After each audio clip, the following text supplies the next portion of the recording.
So as part of my legitimate business duties as Fixit Fingers, I'm actually the strata manager and handyman for my building. Fortunately, my handyman skills are slightly better than my carpentry skills. One of the banes of apartment living and, well, having to look after one is illegal dumping. And sadly, we've got a couple of big buildings around here. It's very anonymous and we often get this rubbish happening.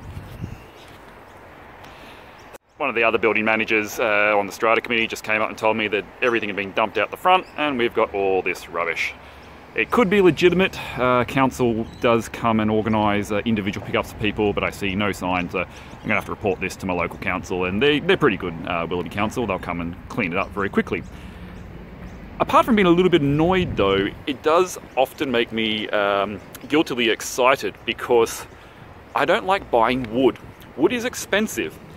And I like to come out whenever there is some dumping and help the council by uncovering little gems like this.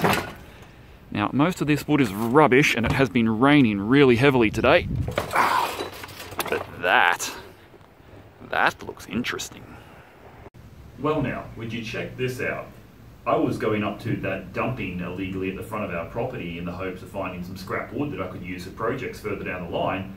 And I spied this hiding underneath, and I love it. It's not going to be scrap wood. I'm just going to keep this in the workshop. I've got a perfect spot for it and a perfect use for it as well. It is beautiful.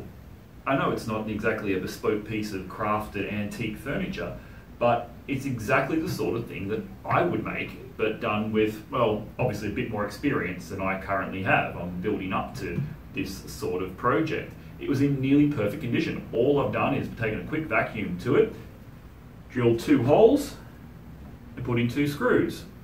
You'll see why. I have no idea what that's for, but it's going to be a bench for me now. The actual lid is here.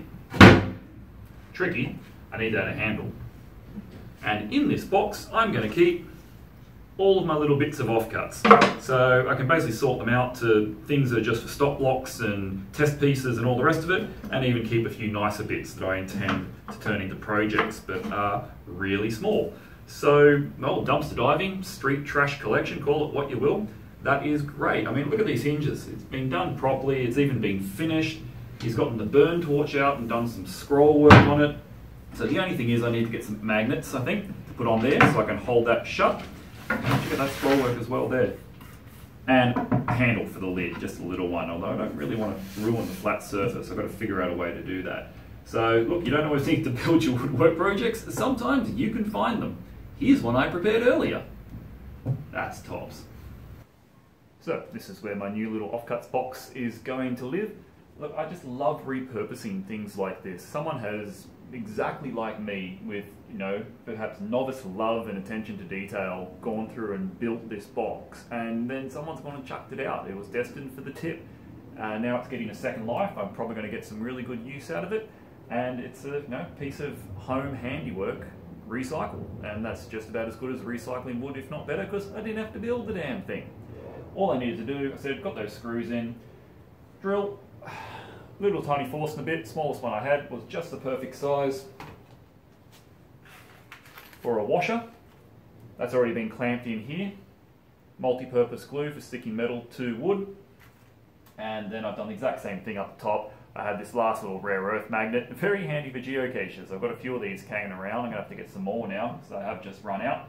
And again, that's about halfway buried in, glued up. Just got to apply this clamp, bit of baking paper over the top, stop the clamp from sticking to any glue which squeezes out around the side, and then I've got my little box all sorted. What a nifty little project find. And there it is, all done, in place and ready for service. Only a very few small things I needed to do once I took the clamps off. Firstly, had an idea for the handle. Instead of putting a handle on, just got the Forstner bit out, drilled a hole, and that will allow me easy access. As far as the front goes, the washer didn't quite cut it. There was a little bit of a gap between the rare earth magnet and the washer. So what I've had to do is put a screw in there and just leave it out a little bit, and that's given me the connection to make that actually stay put. So nothing really lost there. Looks good. Just goes to show you, a bit of recycling can go a long way. Now I've got myself a scrap wood box.